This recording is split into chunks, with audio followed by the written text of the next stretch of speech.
Messieurs, merci de votre liberté, mais aussi de votre amour pour votre média, la chaîne de la liberté, de l'excellence et du professionnalisme. Et tous les jours, vous nous témoignez, vous ne cessez de nous témoigner vos multiples engouements, mais sinon, l'attention particulière que vous avez sur nos différents contenus, nos différentes productions, ça nous va droit au cœur. Bienvenue.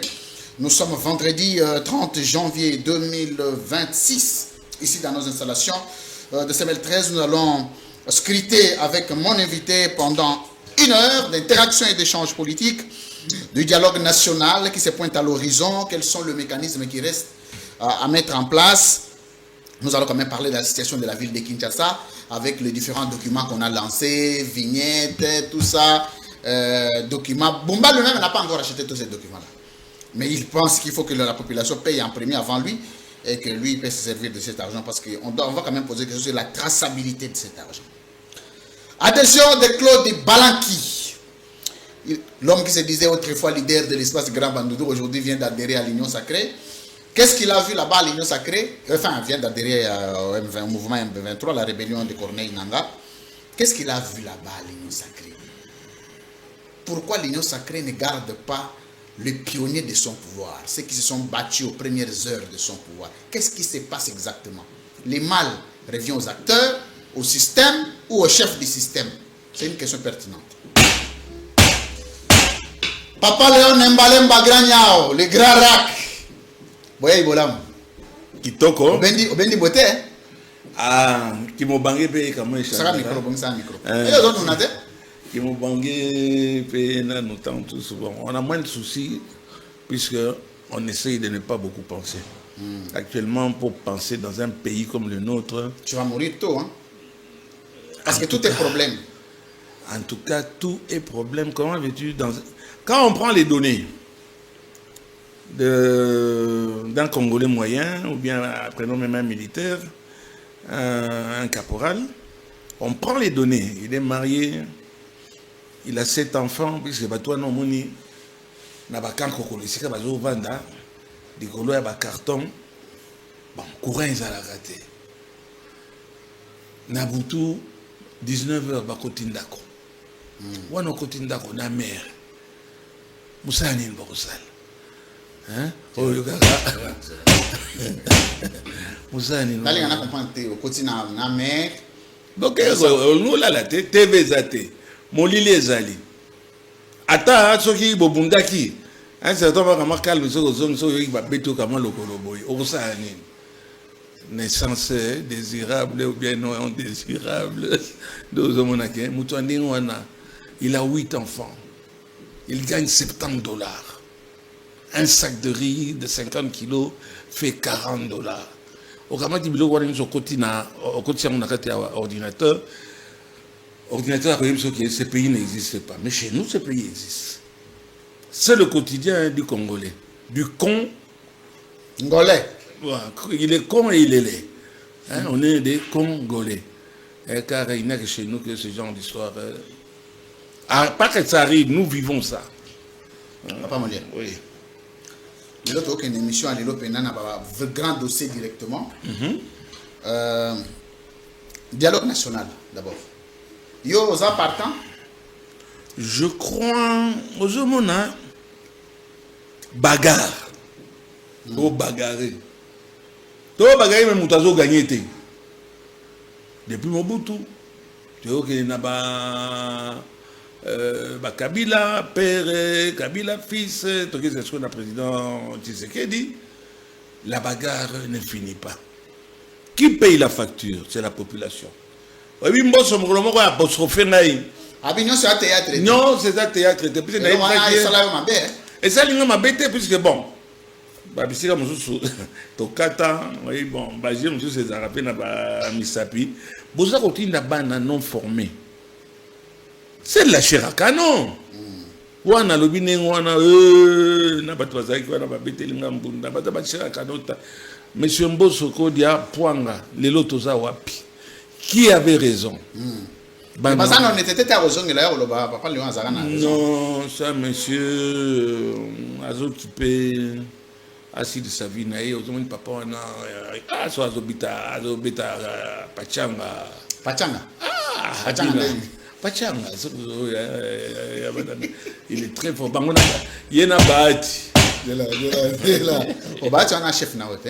Ah, chef na ngaite. Beaucoup makasi. On est makambo batwazo ki mawana. Ils ont problème ba beaucoup makasi. Biaka. Mais ils ont député national. London il va pas sonner. Oh, parti va ça déjà caution. Au départ pas les là. Et là on peut conception en ya makambo zo ekena. OK, candidat dans un parti politique. Va pas sur caution. Va pas sur va foutre lui caution, va pas sur bon campagne, va accompagner yo, va porter dossier na yo, va ça lui suivi politique au bivi député. Mais qu'est-ce qui est de mieux à attendre un abatouana que de dire merci et de contribuer aussi à faire fonctionner le parti? Quand j'étais avec M. Bahati, soit dit en parenthèse, que n'abégata monsieur, des moyens, on a bien comme excellence, ça c'est du excellence. Papa, M. Bahati. Bango nyonso na ba ministre na biso ba bien bango ba excellent. Il n'y a pas un seul ministre qui est excellent, sauf il faut se protéger, sauf le président de la République. Il est le seul excellent, il est le chef. Mais bango nyonso na mondialisation. Oh, on peut t'ongondonner oui na je son na ngondo mais na. Donc pas mais on parlait de Bahati et de oh, on nous a donné la caution. Ce n'est pas vrai. Comment ça? On est allé négocier avec la présidence. Nous avons besoin de autant et tout les partis politiques non sont. Parce que bon. Et où tu n'as pas chabatité. Et où tu vas non. Aujourd'hui, on peut dire certains secrets. Bah pesa ki mbongo un million ba pesa ki wana ba non ils ont il faut qu'on bâtisse ça ndé ba au kababatu caution ezaki ni soki 1000 soki $2000 campagne ba pesa $2000 eza même ata affiche là yoté mais il fallait se positionner problème il y a ba seuil donc il nous batté que na kendeki na seuil au comme ça pas ya sona yo non oh mon dieu oui comme toujours le mamango ya union sacrée namoni communiqué moko ya monsieur Mbata alobi balongoli Kamere comme membre présidium ya union sacrée ba remplacé par Aimé Bouge, mais je voudrais quand même analyser, réfléchir un peu autour.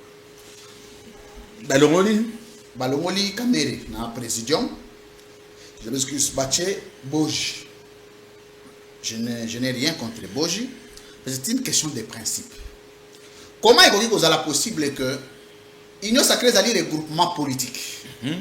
Ok, présidium nango ils tenir compte il y a poids politique, il y a des leaders en présence. Mais bolongoli moko boche boji, tenir d'abord quel est les critères? Oh, boche li boji balobi assemblée nationale. Est-ce que l'assemblée nationale suffisait pour monter dans la membre à présidium il y a union sacrée ou bien il fallait poids politique? C'est comme ça que maman Soumi n'a membre à présidium, t'es ma première ministre. Tu sais, ce n'est pas seulement un problème où il y a Bambojio, Bangutia, Kotia Bango. Ça a toujours été comme ça. Nous, quand on a commencé l'union sacrée, nous avons abandonné l'union sacrée. En dehors, le président Imoro, le commandant, c'était mon ami. Non, Marc Kabound. Jean-Marc Kabound, qui a union sacrée. Tu vois, la tête pensante. Pionnier. Pionnier. Tête pensante. Il y a union sacrée, c'est Jean-Marc Kabound. Mais voilà, c'est ce que yo a bêti bordure. Bah, qui ont gardé était. Donc, on a comment Kamere. Kamere, oui, bah, c'est tout à fait normal dans la structure. Kamere n'étant pas là. Bah, Motoyo, Azali, président de l'Assemblée nationale, pendant qu'il a rempli fonction, voilà. Bon, c'est un problème, je pense, de stratégie. Il n'y a rien de mauvais à ça. Il n'y a rien de mauvais à ça. C'est pas les Camerounais. Bon, d'ailleurs, il y a une structure interne. Le comment, le pourquoi, je vois que c'est un problème de stratégie. Tout à fait normal. La mère doit partir. C'est un message. Actuellement, ça ne passe pas. Mais là, ça à poudra. Ça ne passe pas. Kamere, tu vois, même. J'avais assisté une fois la conversation avec Joseph Kabila, quand il devait partir. Ce garçon très intelligent, mais têtu, hein. Kabila lobi naningi na yokake au démissionner. Non, Monsieur le Président, je vais démissionner, mais je vais suivre la procédure. Hein? Il faut démissionner, c'est devant l'Assemblée. Direct comment comme ça, c'est comme ça. Problème est que n'a pas vu le coin de moi là. Namoni elle a continuer le boss, hein, Félix Antoine Tshisekedi. Le boss ou bien le président? C'est le boss. Il y a besoin de se na yo nanga so bali ba ngondone biso na sortir on nous dans un état dictatorial. Parfois avec les Congolais il le faut. Je pense que le noir, principalement le Congolais, n'est pas mûr, n'est pas assez mature pour la démocratie à l'européenne. Est-ce que vous dites que c'est temps à l'opposition à l'on donné bon? Mais pas que on donné. C'est non, parce que là on donné. Oh, maman kilo azo bunda ya tata na ye ba ngondo te. L'opposant peut pas aller là. Hein, oui. Donc c'est un combattant. Bon maintenant on dirait un peu comme un tigre, il y a un dentier, puisque Mino, il y a président et tout ça, il sous terre. Vous savez, un président du front ne peut pas avoir des copains, ne peut pas avoir d'amis. Il est politique. Mais sur mon bêtise aux les cas, autour, il y a le président de la République. C'est lui le président de la République, qu'on le veuille ou pas. C'est vraiment malheureux. Et c'est pas bon. Merci. Tous les dossiers à dialogue. D'abord, comment on a parti d'abord? C'est ça le problème. Tu peux se situer politiquement. On a parti. Tu as créé parti non, je ne peux pas. Ni le temps, ni l'âge. Pour ça, on a un micro. Ni le temps, ni l'âge, j'ai autre chose à faire. Non. So, politiquement, on a hybride. Totalement. Je peux dire totalement. Donc, mais côté social. Ça, la politique. Non. Si tu ne fais pas la politique viendra à toi. Tu feras quand même les fiscs quand il le faudra. Mais mon thème est avec ma déception, ma mensonge. Déception, ma question aux gens en politique. Manque de justice dans beaucoup d'habitudes. Non, on a quand même spécifié nous les cas. Au jour le jour, nous vivons. Non, je dis, quand je parle de cas, ça dit que l'eau comme on ça debout dans la politique ou les camarades. Nakoloba Makamboya, oh jeune homme, comment il s'appelle, moi avec les noms, les Moutamba. On a beaucoup cru en Moutamba, on croyait que ça allait changer, mais vieux loup, la politique, on l'a remis à sa place et le pays pratiquement justice est athée. Oignon, ils ont dit conséquences, il y a justice mal appliquée, clientélisme, etc. Donc je vois que c'est le côté justice qui est dégoûtant. Quand tu n'as pas la justice, quand comme toi on te fout à la porte pour on ne sait pas pourquoi, et tu te retrouves ici dans des conditions, par rapport à conditions, je crois que c'est la justice qui ne va pas. Pour moi, je pense que quand il n'y a pas de justice, rien ne va. Voilà un peu ma position. Merci beaucoup, Papa Molière. Ça c'est intéressant. Mais ce qui est là, c'est la politique active, mais ça a une proposition sur le parti ou le regroupement où on va adhérer. Le mal est trop profond. Il ne réussira pas. Et je ne réussirai pas. Le mal dans notre pays. Est-ce que mon contemporain a la responsabilité de mal profond? C'est lui le chef. Comme ils ont dit, le poisson pourri par la tête. C'est lui qui assumera. Quoi que la volonté est là. Ce qu'il a fait, Makamoto Zoloba, Tonga, Makamaba voyage, Kokene, et Bandi, comporté, dans le secteur peut-être Wana. Mais dans le secteur Moussoussou, c'est négatif. Domaine Nini que le chef a réussi. À part la diplomatie qui commence à porter ses fruits, je ne vois pas que le secteur Moussoussou est beaucoup, que le secteur Wana est autant le secteur les atteint. Il n'y a pas. Il n'y a pas un secteur qui est en train de fonctionner. Mais qu'est-ce que le peuple doit attendre?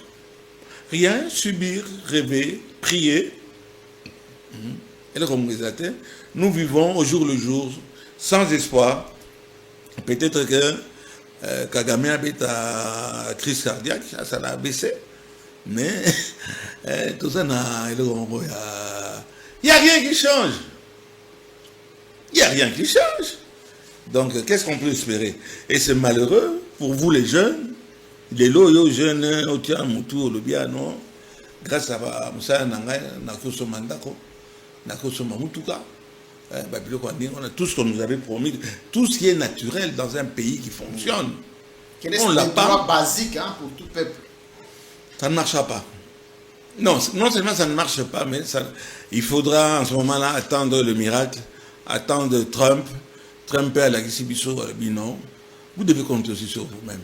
N'attendez pas que Togoya sauver Binon.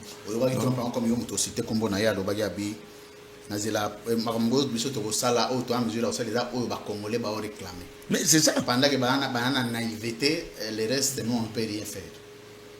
Il se répète. Mais par exemple, milieu élevé que les États-Unis, mais regarde les résultats. Les millions, on n'a évité pas un bateau, et ça, bateau passe. Au million, baza koiba. C'est ça, source et à malheur, on a bissom. Le blanc, le Belge a commencé à exploiter ce pays depuis 1880. Un peu même avant. Hein? 24 heures sur 24, 3 fois par jour. Avec un quota au Kokusi, récolte à caoutchouté, ou bien une bakatio, d'abord au niveau Komoko, et puis mi balé, diamant, baba, mi ba. Et babisika moussou, baba, iranio, moba. Biloko wana nyonso. Jusqu'aujourd'hui, on dirait qu'on n'a pas bougé. Le Belge n'est à parvenir qu'au ruiner Mboka Nabisoté. Ça fait maintenant 100 ans par après. Mais on vole toujours, mais il en reste. Tu sais qu'il y a 20 à 30%, il y a territoire, il y a Congo, où il y a maintenant Natia Lokoloté. Donc, je savais raconter une fois, Natalina Katumbi, il m'a invité. Tout ça, les safaris, tout ça, il y a Kolbezi. Tout Télémi, on était avec des Chinois, et on a pause café. Chinois, il y a un Liban, monsieur le gouverneur, regardez, ça cuivre, hein? 80% à l'Okotiango. Le pays est trop riche, on ne sera jamais heureux à cause de notre richesse. Merci. Jamais on ne sera heureux. Pas Molière, tous les dossiers le dialogue national, ils sont partants. Personnellement, non, mais je crois que c'est une bonne chose. Mais la condition qu'ils ont opposé pour le dialogue est possible. Dialogue est nécessaire. Et là, on a un banc sabato, qui est la constitution pour changer, et ça uniquement puisque le président veut modifier la constitution pour qu'il y ait assez de sous-mandat, mandat moussou. Mais ce qui va garantir, c'est que la constitution est nécessaire pour changer. Il y a des articles, Makambo. Vous êtes pour ou contre le troisième mandat? Troisième mandat. Écoute, mon thème en tant que Moutéignon sacré, Nakoloba, oui. Mais, réalité, ça me fait. N'a précédé. N'a précédé.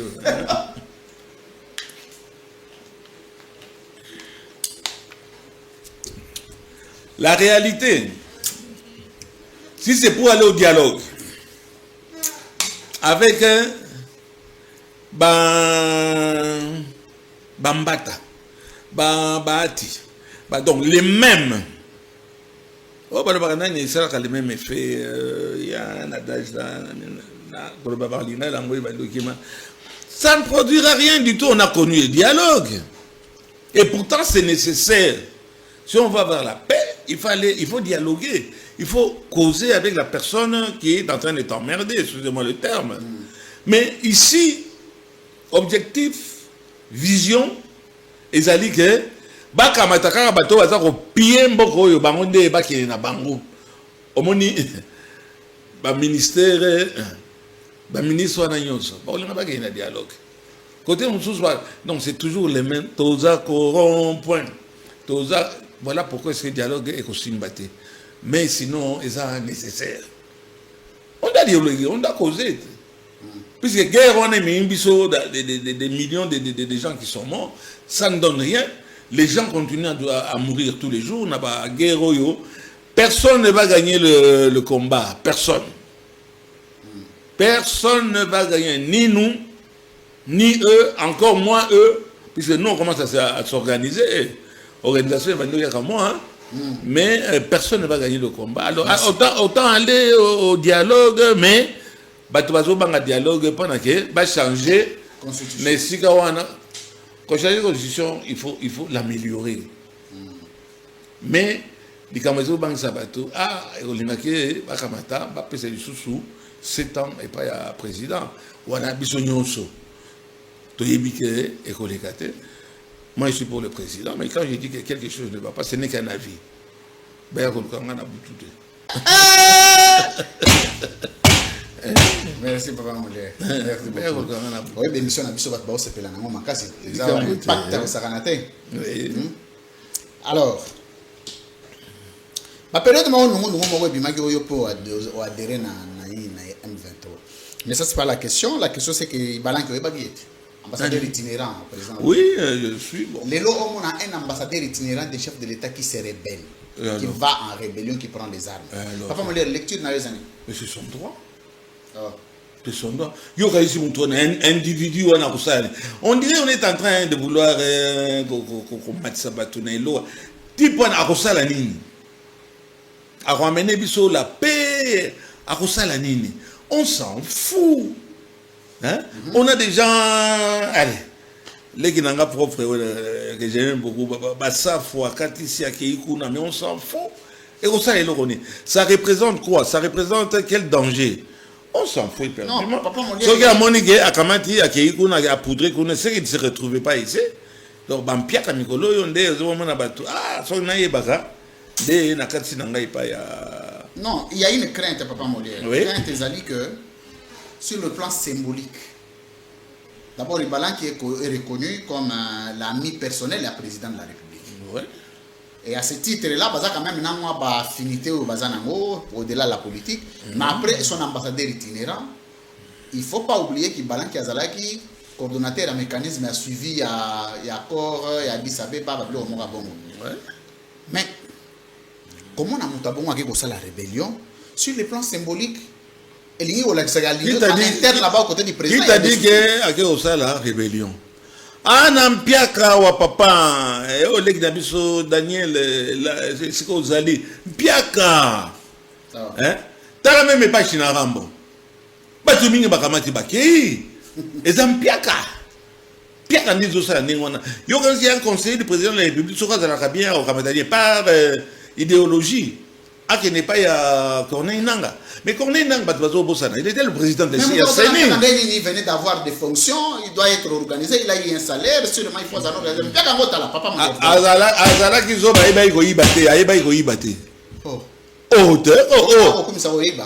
ah, mais ici c'est le Romo, il y a Sonité.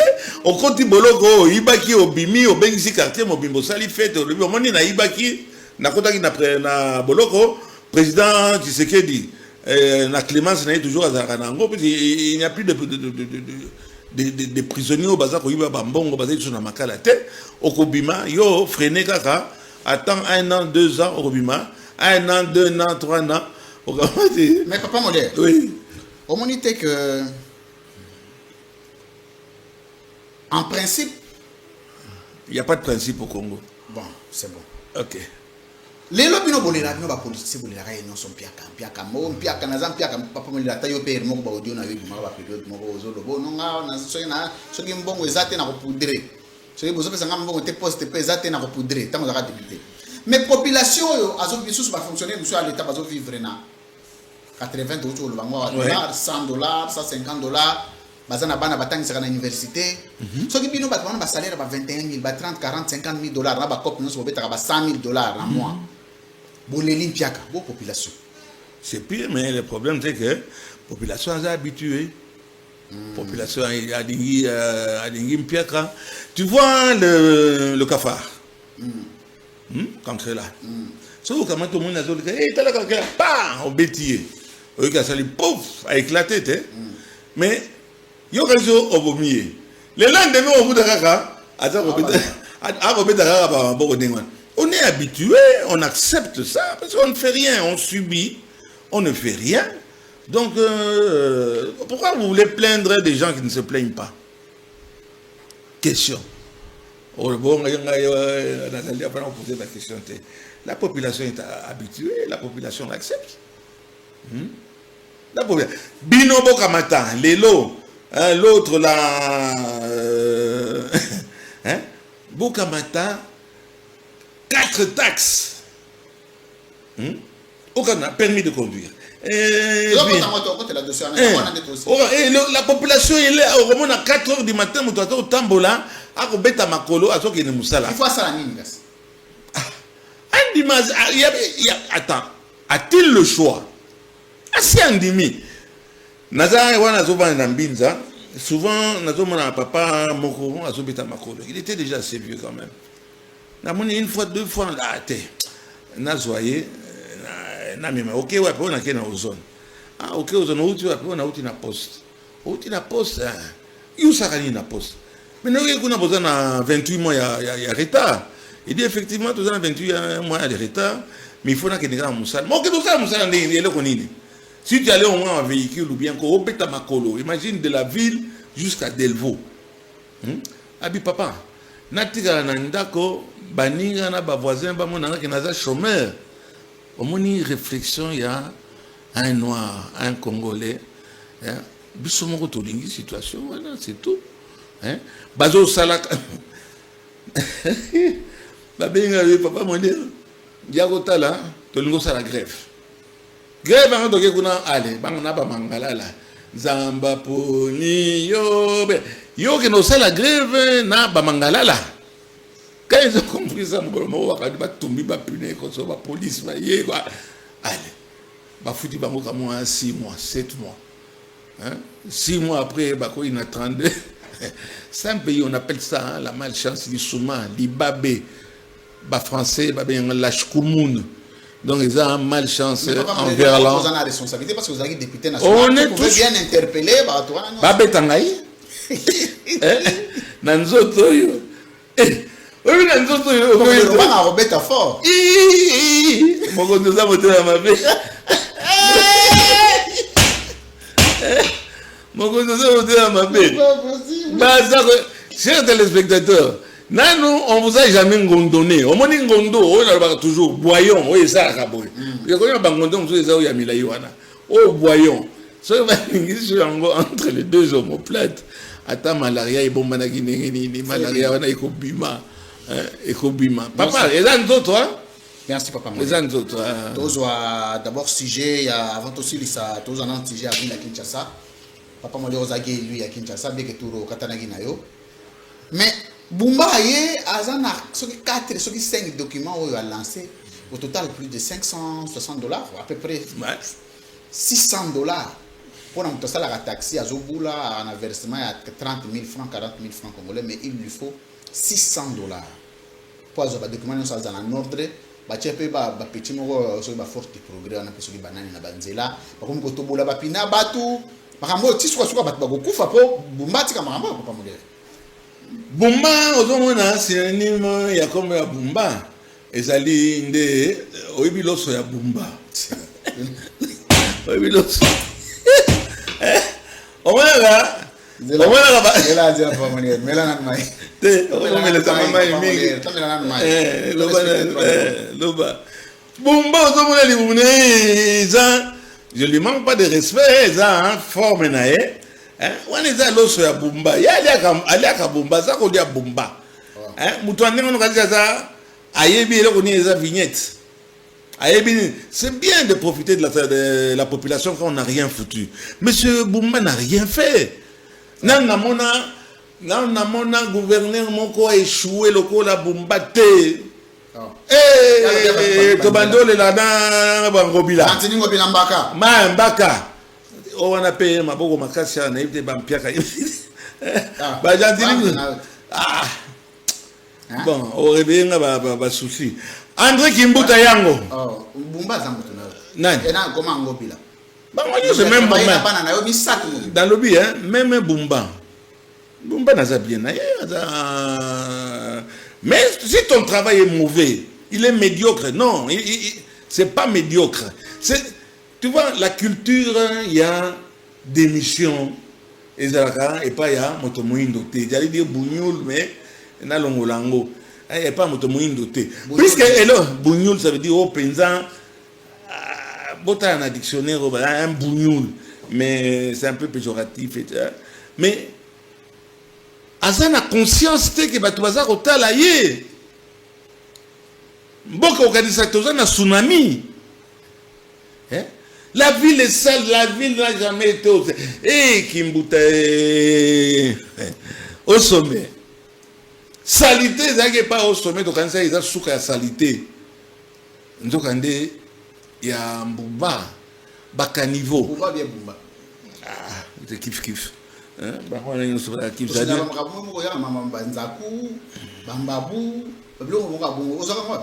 Non, non, quinoa. Quand je te parle du verlan, quand je te parle par exemple de la Shkumoun, Shkumoun, ils ont malchance, ils ont dit babi. Dès qu'il y a un autre, ils ont beaucoup de Shkumoun. Ils ont Bumba, vous avez la capacité à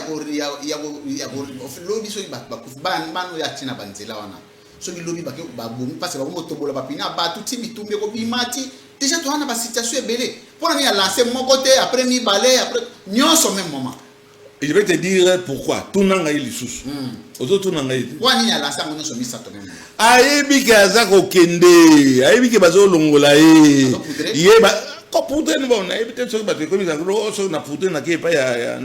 je ne pense pas, mais est-ce que le président de la République, Nicolas a voyagé, Mingita, même dans embouteillage, le président quand même dans embouteillage. Mais tu crois que le président de la République est content du travail de Bumba? Manifestation, Mogo et les Kakawana, à l'équipe de Bosso Bumba, Boy, go presse mbote. Tipatika ina le boko dikolo. Vous voyez, on peut être fier de Bumba qui n'a pas le courage de démissionner. Pourquoi? Puisqu'il reste quelques temps. Prochain remaniement. Et alors, si vous ne pas mardi, ça. Non, mais il y a pas de parce qu'il y a un soutien à ma casse. Adam ta maman. Mais non, maman, ça dit maman paye attendre la gâté.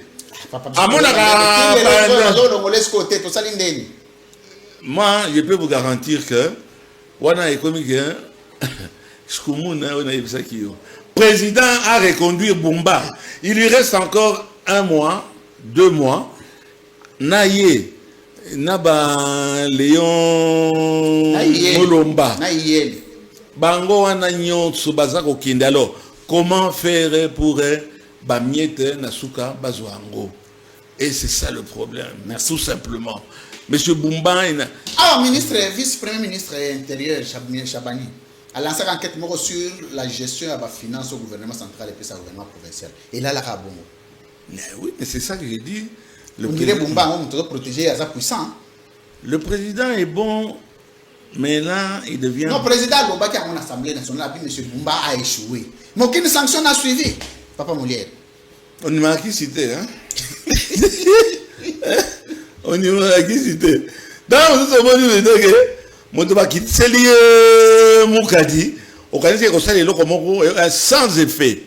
Donc, mais il devait poudrer. Hein?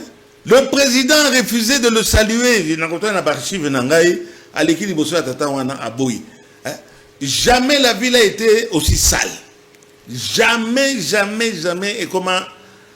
Bon, pour ne pas trop dire, dans la patience, je sais que dans 1 mois, 2 mois, au prochain remaniement, on en parle de plus en plus. Au prochain remaniement, Bumba va sauter. Merci. Alors, on débat on a cité, parce qu'on crée ce taxe, hein, il faut être ma boule. Donc, au Kamati. Je suis bon. Non, bon, on est là, chômeur. Na chômeur. Na chômeur. Les grands vous avez mis à ta côté. Naza chômeur. Le roi naza chômeur. Bon, nous bête l'angle lobby vignette. Permis de conduire. Monsieur Bumba. Comme il constate, so organise bien ça qui est Bon, tous sur des missions au Bumbaf, non, il faut. Bumbaf. Hein? C'est pas moi. Hein? Et regarde, c'est pas moi. Mais au Kamati, vignette. Permis de conduire pendant que Tambola, na balabala nini. Policier, mon amoni a donc un outil ceinture. Ceinture est protégée en cas de choc. Et si on a que nous la ceinture, bazako kanga, Nicolo, ba policier, ba gendarme, ba roulage, bokeba. Bokeba na zo kebi sabine na tim sabine loko là, général alors ngabani hein. Alors ngaboni. Loko là a pesi biso. C'est un militaire. Quand je le vois, quand je le vois, logique. Papa, là,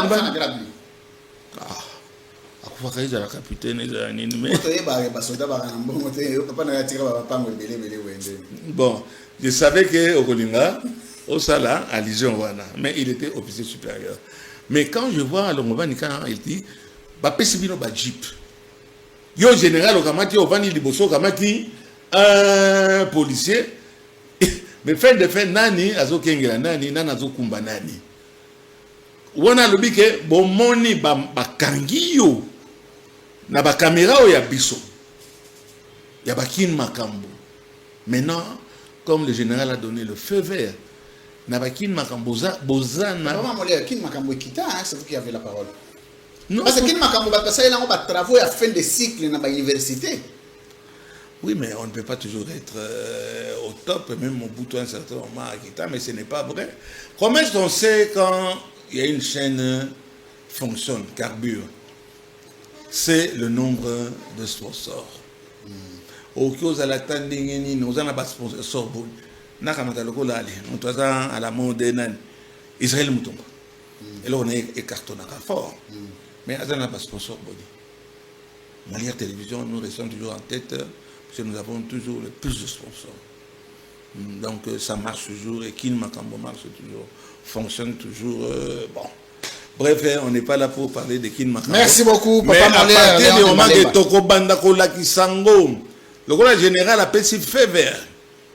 Nous allons accompagner le général Israël na Moussa Lazaroussa. Lui, François Siomoni, et Mboko, Lissouma, Libabe, Skoumoun. On m'a dit minibiso kabasele ou kabasela. Ah puis il y a toujours les kabasele kabasele za moto ya balakate. On dirait ça la responsabilité à balakate. Mais bako so mango d'occasion. Ba pakoli ngo ba couleur. Biloko akala. Mais comment voulez-vous que le commandant de la ville puisse faire son travail à un carburanté? Il faut pas kamata, $10, $20. Moutouka, il y a la police, la station, à 5 litres. Et vous voulez la sécurité. Quand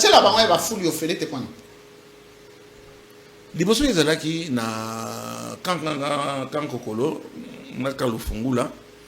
où on donnait du carburant. Mais oui, et puis généraux Nabiso lokola toza na général Kanyama. Kanyama ne pouvait pas me payer reportage etc. Il va payer 100 litres comme compensation ou comme à titre compensatoire. Donc mais maintenant il n'y a pas de carburant. Bakabase là, wana nyonso mikolo nyonso bazoki na ba station. Kosomba 10 litres. Et vous voulez la sécurité, vous voulez que Israël, le général Israël akamatanini. Merci, Papa Molière, on est Balemba Graniao. Merci beaucoup, Tokomi Nasuka. Émission Nabiso. D'abord, Villa Kinshasa, toujours on a fait Marambo démolition, Papa Molière. Dernièrement, toujours on a dit dossier Mogwawa. Marambo italien qui va démolition na Villa Kinshasa. Vous en avez des éléments nouveaux? Oui, on a juste interpellé le gouverneur. Le gouverneur a dit ah, t'es alors, Pongi le gars Papa Molière. Donc, monsieur le gouverneur, Bino Bokamati, Bobandi Obuka, Banda Kwabatu. Oh, vous allez embellir la ville. Jamais la ville n'a jamais été crasseux. Et bon, comment dire ça? Botiki musana na bino, bobandi, kobuka banda kwa batu, sans document, et surtout moi na mobali moko, leki nanga propre, Monsieur Léon Mulumba, Monsieur le ministre, na pesa ki yo conseil, ne alingo ka conseil te, azomona lokola batu bazolanda ye, bazokundisa ye, son excellence et cela. Yo za son excellence oyo. Otanga ki wapi urbanisme pana oyelelo allez babukawa attends depuis quand attends urbanisme hein allez babukawa awa soko boyele de il y a quand même là l'aménagement du territoire il va te raconter quelque chose aso buka au nom du président de la République le président de la République n'a jamais dit que ba kabata babuka biloko jamais. Oh, au nom de gouvernement. Attends, le président il faut ça conforme à la loi. Attends, le président lui-même, il doit se conformer à la loi. Avant, il y a Moutou. Bokota, là, il y a une procédure. Azana Mikanda, Azwaki Nini, Batouaza, la Katouane Zabanani, tout ça qu'on a locataire. Qu'est-ce qu'il a à voir avec le propriétaire Oyo, Atongaki Likolo, il y a Kanivo. Bino Bakamati, Boké, Kobuka. Bozo Buka, Bozana Mukandate. Monsieur Léon Mulumba, oso clamé, on le dit, ah non, c'est au nom du gouverneur de la ville, ah c'est au nom de la commission, la commission civile, sans document, vous allez casser, pendant 10 ans, 15 ans, le certificat d'enregistrement, on ne poursuit pas les gens qui ont délivré les certificats d'enregistrement, pourquoi? Les bourgmestres sont là, monsieur le gouverneur, na katia bato, baza pembe nayo, ba bourgmestre o ba signaki ba document wana baza pembeni na yo monsieur Léon Mulumba baza obetolo maboko leki na ngai Léon famille et pourtant on sala côté monsieur za malamu denine baza ko tonga likolo ya ba caniveau mais yo kende oya bon makamanda ko ya riche o ya koloba ya libane wana esuki ndeni kuna ba mikakate na bengaki monsieur Mulumba. Il y a des habitants, on a tout ça là, et comme il y a un tribalisme. Il y a des gens qui ont dit beaucoup ici, tribalisme, na makamakobuka bandako. Comment ça? Ah, on a Gombe. Ah, on a avenue Gombe. Avant, il y a eu un associement. Dans le bac, on a une émission aussi, le cas. Batongi, 12 étages, Likolo, il y a Rivière Gombe.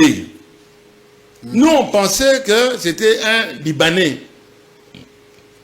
Monsieur Mulumba, Léon, avec ses habitants, on s'est renseigné, madame, il y a un membre, il y a eu des pèses.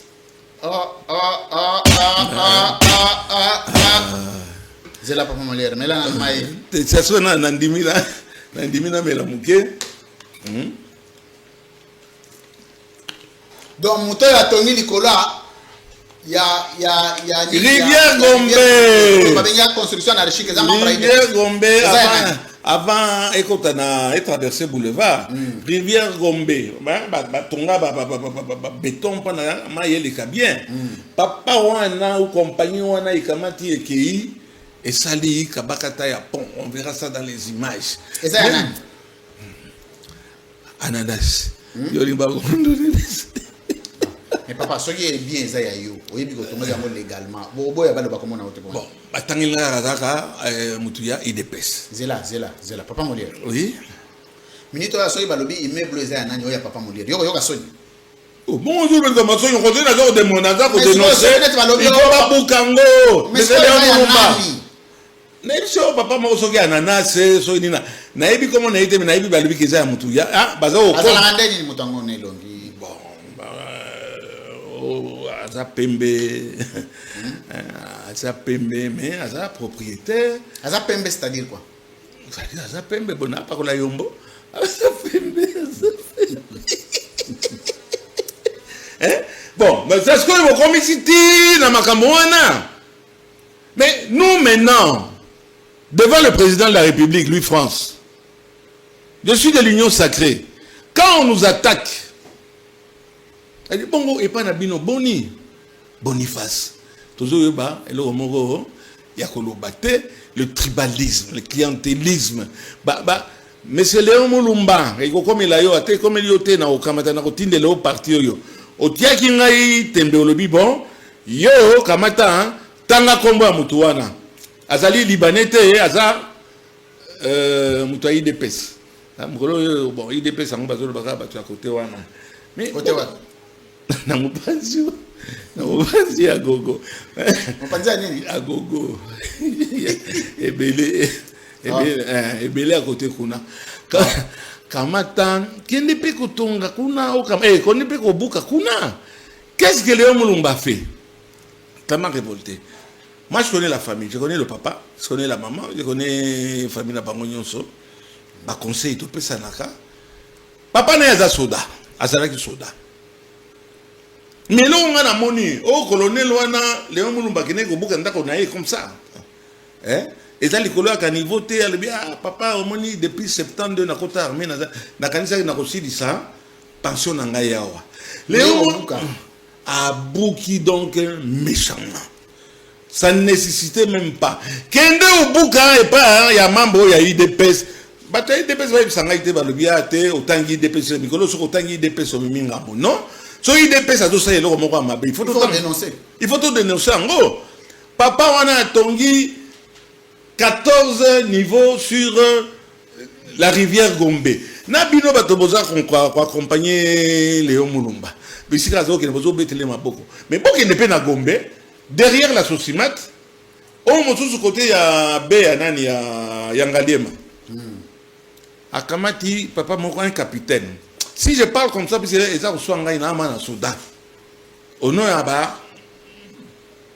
Batouana, papa yondo le bakami ngai bogoya obet sanga.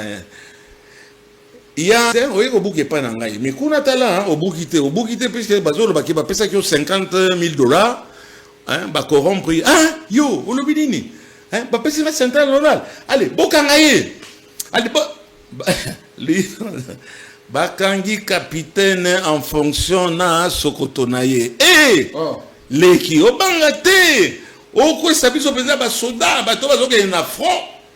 Bino boza front na bino za kobuka ba ndako ba bato. Basimbi capitaine na nzoto. Ba manqué capitaine. Na ba soda peza zo tamba sa yo na ba soda. Ça m'a choqué. Moyen na bomba ngo izate.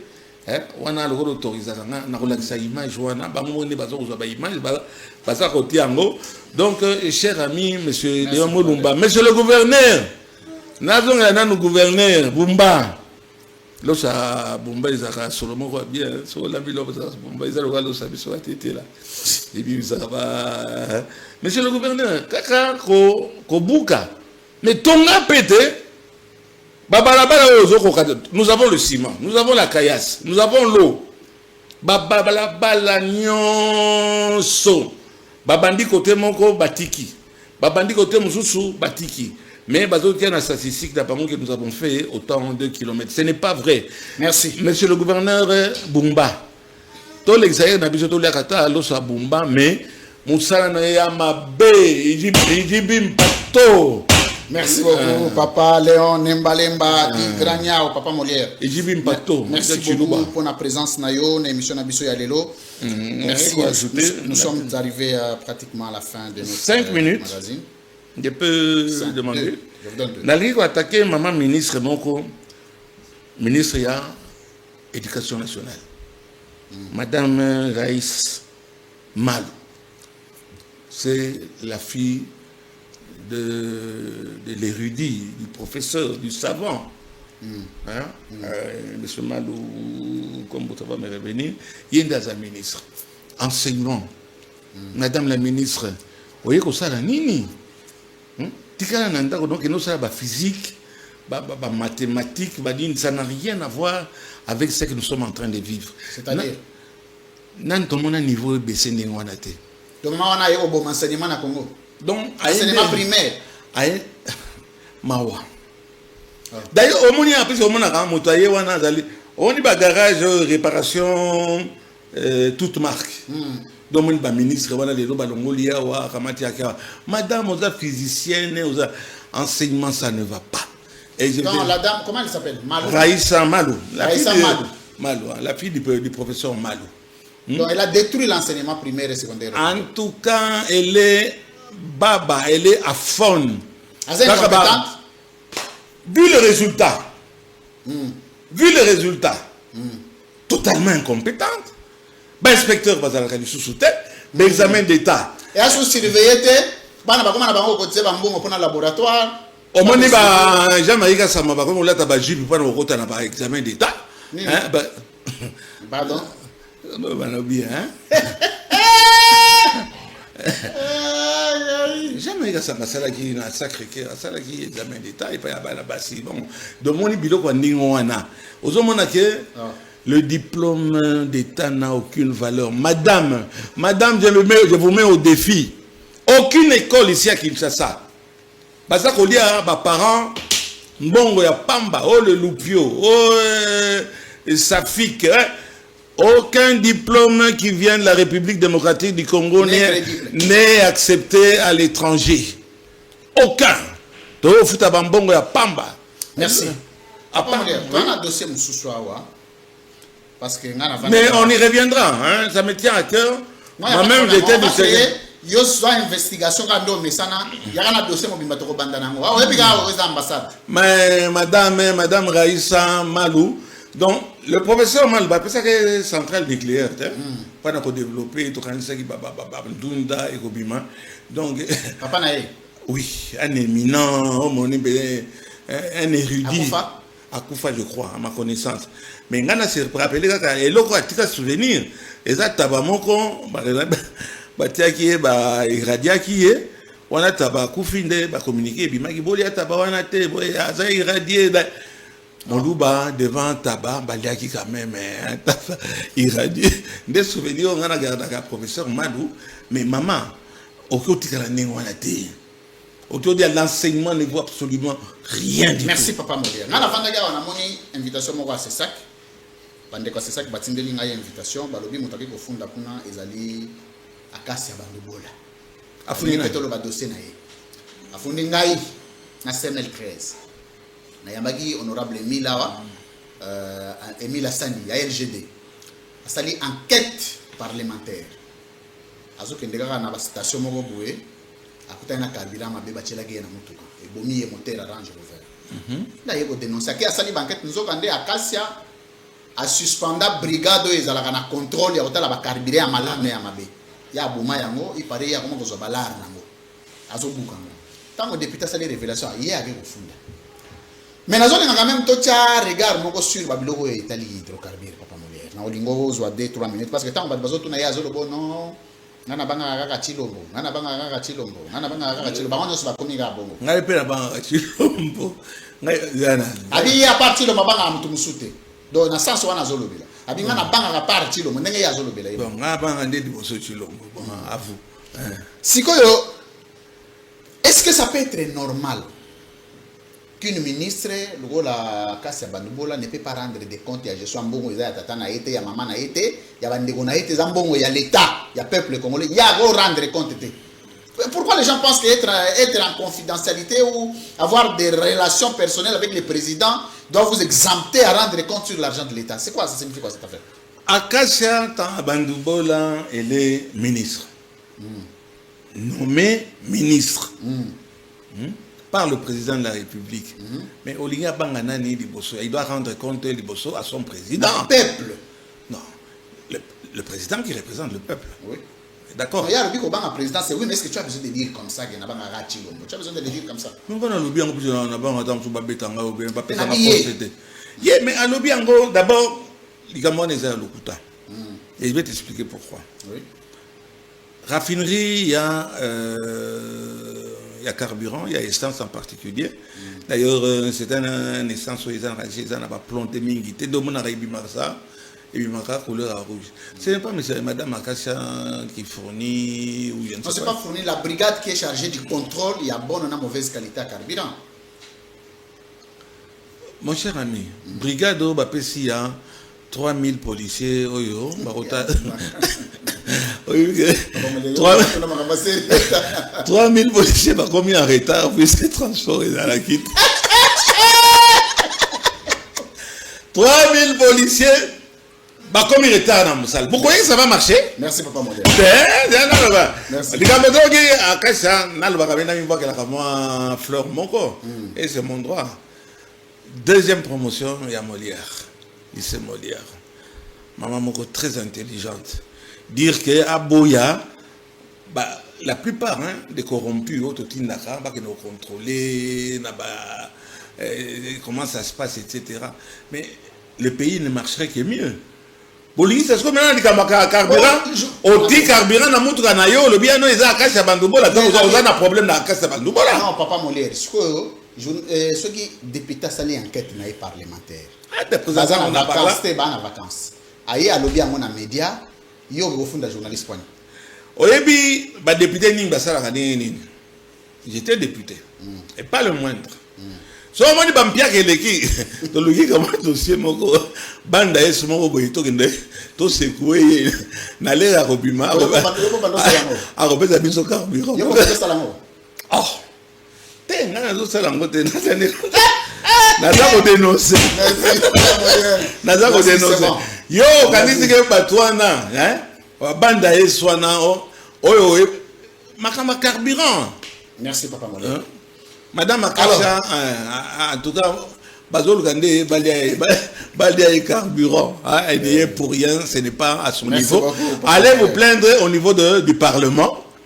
Quand il s'en mais il y a toujours une commission permanente au Parlement.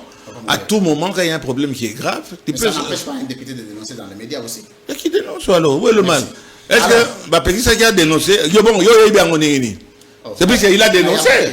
Bon, et alors? Bon, peut-être responsabilité, quel rôle est le gars qui est pas naïo. Tu sais, quand on veut noyer son chien, et on croit qu'on est des chiens, on n'est pas des chiens, ni toi, ni moi, et on sait nager. Hein? Un chien, boire qu'il n'a maille à rodager les sous-sous. Et ça, il voulait peut-être se faire de la publicité sur toi. Émission de Roland et Zalaka ont posé question. Qu'est-ce que tu vas avoir dans le mélange ou bien dans la brigade? Allez au fond dans la poignée. Oui, bah tu me suis Zalaka. Azangelo ça na ba commission il y a ces sacs. Quel est mon pays de mon côté? Au sein au pays de mon côté. Merci papa Molière, Léon Mbademba Gragnao. Oui. Merci. Alors, tous autres tic au tac avant de poser le bon Nicolas la Bible. Tous autres tic au tac avant de cabana. Vous êtes prêts? OK. Vous êtes prêts? Prêt. Scout. Toujours. Issa Wazaka, tic au tac, on se retrouve juste après. Play.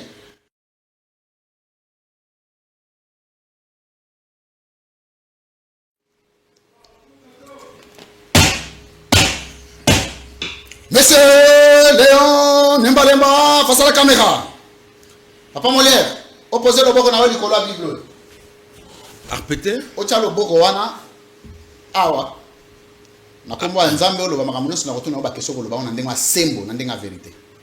Balo ambrolai ba chini question. Bible wana na cheli yo liboso. Oza le boko na yo ya mobali. Opposez le kolo pour rassurer ngai que makambo nyonso koloba e ozala makambo ya vérité ya sembo.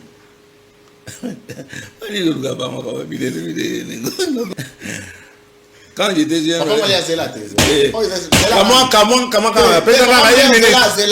je vais répondre. Comment anecdote beaucoup. Non, là nous régulariser la situation dans le mariage et na mère. Maman ba junior. Est-ce que vous jurez de dire de ne jamais tromper votre femme? Dites, je jure. Oui, mais ça, il y a des choses il ne faut pas demander à un homme. C'est dans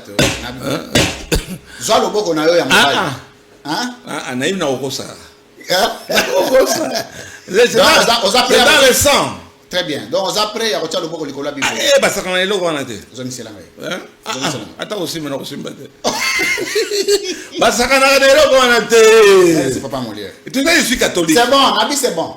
Nabi, c'est bon. Baptisé. Nabi, Papa Molière. Première communion. Papa Molière, c'est bon. Je suis catholique. Monsieur Léon, ne valez pas face à la caméra. Vrai ou faux, vous allez contre le 3e mandat et président de la République Félix Tshisekedi? Dans les conditions. C'est là. On ne peut pas répondre par oui, par non, c'est impossible. Voilà. Oui, le bateau, on pose toujours ma question au qui a un moto en difficulté par rapport à l'autorité. C'est là. Papa Molière. Est-ce que Papa Molière a allé pour ou contre le 3e mandat Fachi? De la question? Oui, ça ne me dérange pas. Oh, moi, il y a papa, ça va tout diarrhée.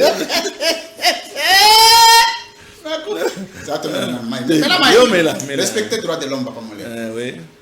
Tu sais, l'eau, ça rouille les articulations. C'est bon. Ça rouille les articulations. De la question? Attends 10 fois. Est-ce que Papa Molière a allé pour ou contre le 3e mandat Fachi?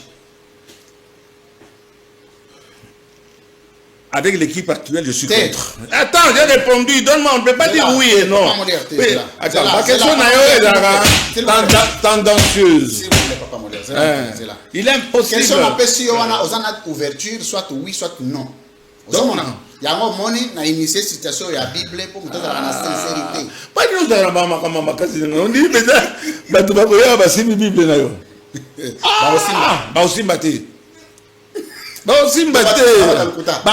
Un politicien, c'est un menteur. Merci. Nous une question. Papa Molière. Vrai ou faux, Papa Molière, vous allez contre ou pour 3e mandat Fachi? Pour. Robert Tangaïté, il a dit pour.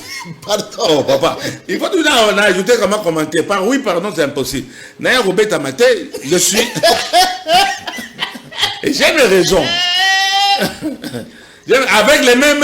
C'est bon. Bateau, les mêmes wana. C'est bon. Attends contre. Comment tu réponds dans les années? Pour.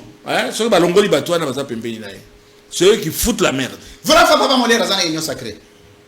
Oui, jusqu'à preuve du contraire. Très bien. Voilà, il faut conclure que Papa Molière est contre le 3e mandat. Na sens on a l'obéli, oui. Na sens on a mais oui, il est impossible de dire oui ou bien non. Changement dans les mandats, je dis oui. Avec les gens qui sont autour du président, maintenant, je dis non. Non, pour Namogo. Balonga Batouana. Na remaniement Zakoya. Remaniement Zakoya. Paneza condition mususu. Na lobby pona entre oui na non na Batouana en dehors de Batouana au lobby na 3e mandat à Fachi. Essaye de avancer. C'est lui le chef, oui, il va rester. Il est là, j'y reste. Jusqu'à quand? Ôte-toi de là que je m'y mette. Très bien.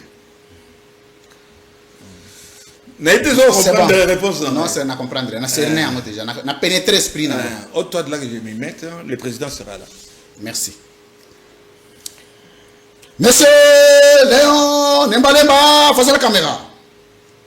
Vous avez le ministre et enseignement primaire et secondaire, Raïssa Malou, incompétente. Est-ce qu'il y a un mot plus? J'opte pour le nul, nul. Très bien. Vrai fois où tu vois que il y a un enseignement primaire et secondaire na Congo. Et Koufa Dango depuis Kala, et Loba, Papa Mogala bien. Non, c'est bon. Tu avancé Kala. Et si Koufa Dango Kala, ici Koufa Dango Kala. Vrai ou faux, le bien, Raïssa Malou, il y a un enseignement bien. Quoi achever, oui. Très bien. Est-ce que Facha Zoé Bamarambote? Il est le président de tout. Ah, très bien. Donc, le président a au courant que Raïssa Malou a eu un enseignement primaire et secondaire, mais Azo Longola été. C'est quoi, il y a responsabilité dans l'enseignement Congo. Je ne peux pas répondre par oui, par non. Tu vois ta question. Président de la République a allé au courant enseignement primaire et secondaire. Ça serait insultant de dire que le président n'est pas au courant. Le président est au courant de tout. C'est là, très bien. C'est parce qu'il est le président. Oui. Le président est au courant. Oui. Matiki Mouta pour enseignement. En ce moment, est-ce que tu as vu que Fatih est mon enseignement? Il y a Tindia qui nous bon enseignement. Papa, c'est l'incompétence qu'on ne va pas commenter à mettre ça sur le visage du président. Papa, mon dire, c'est là. Tant le président est garant, il assume, il doit assumer, je suis d'accord avec toi. Un président, il assume. On t'a dit que le président n'assume pas. Mais au Timoto, à BBC. Donc, il ne faut pas que l'enseignement n'a pas de Congo et Zafati. Tu sais que tout le monde doit rendre compte un jour ou l'autre. Impossible de répondre par oui, par non. Il rendra. Attends, le président. Le président. Il rendra compte. Oui. Congolais sur place, il faut tirer conclusion selon laquelle enseignement à Congo primaire et secondaire serait Koufi à travers Raïssa Malou, c'est la responsabilité de Fachi. Pourquoi seulement l'enseignement? Tous les autres secteurs aussi. La plupart des secteurs, le président, il est responsable. Monsieur Léon Nembalema, face à la caméra. Oui. À ce jour, pour le deuxième mandat président de la République, Félix Antoine Tshisekedi Tshilombo. Fachi Béton. Vous avez pensé combien sur 10 pour la gestion en Boka dans le secteur Nyonso? Dans le secteur Nyonso. Parce que gestion en Boka dans l'ensemble, vous pensez combien sur 10? C'est impossible, ta question n'est pas claire. Il y a un secteur, l'enseignement, il y a le social, il y a la sécurité. C'est impossible. Nous avons étudié. On a spécifié secteur. Tout le monde a étudié. Bon, on a un spécifique, on a un secteur spécifique. Ok. Si vous avez un secteur où l'enseignement, vous pensez combien sur 10? Est-ce que c'est le président qui donne la cotation? Il y a 40, il y a combien? On est comme le là, à Salim Mabé, non, la maman déconne, ça ne va pas dans le secteur. Mais Balongo y était. Oh, ça viendra, remaniement Zakoya. Remaniement Zakoya. Merci. Gouverneur à Rokoya. Monsieur Léon Nembalema, face à la caméra. Oui.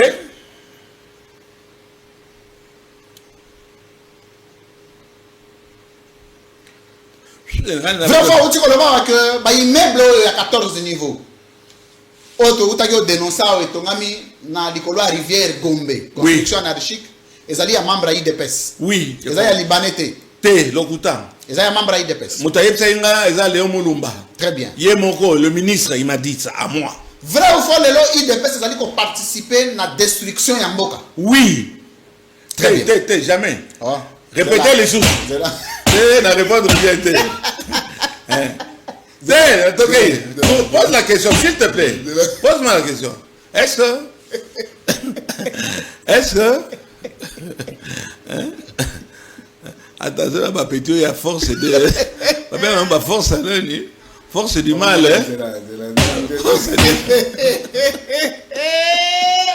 La petite, il y a force du mal. Badjou tout le tapis, tout y a bicolé. Badjou tout le tas fort. Mais on va poser question. La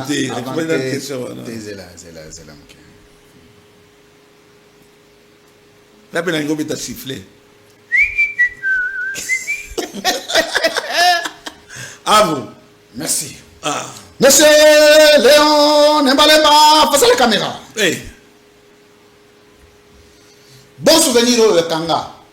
En 8 ans, les hommes qui ont été présents public, souvenir et un malam. Personnellement, où ils ont gardé les alignes. Souvenir.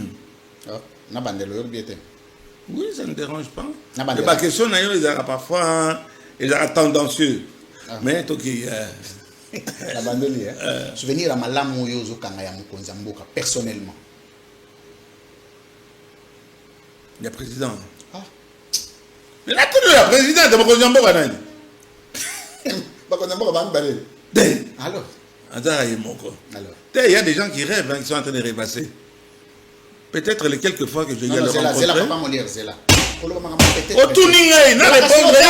Peut-être, on dirait répondre à certaines. Et on a les quelques fois hein, qui m'a reçu. Zela, papa mourir. Oui. Alors, les quelques, les nombres, les cécités, oui. Sur le télé, papa mourir, je garde un bon souvenir de Félix Antoine. Quand le président m'a reçu. Les quelques fois que le président m'a reçu. Ah, mais c'est quoi les souvenirs? Des souvenirs, quand mon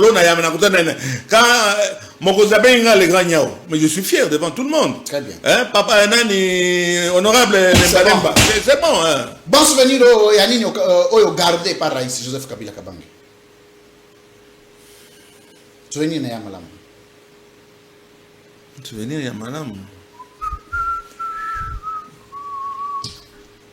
Quand il m'a reçu. À chaque fois que je suis reçu par un président. On va recevoir au Gaga.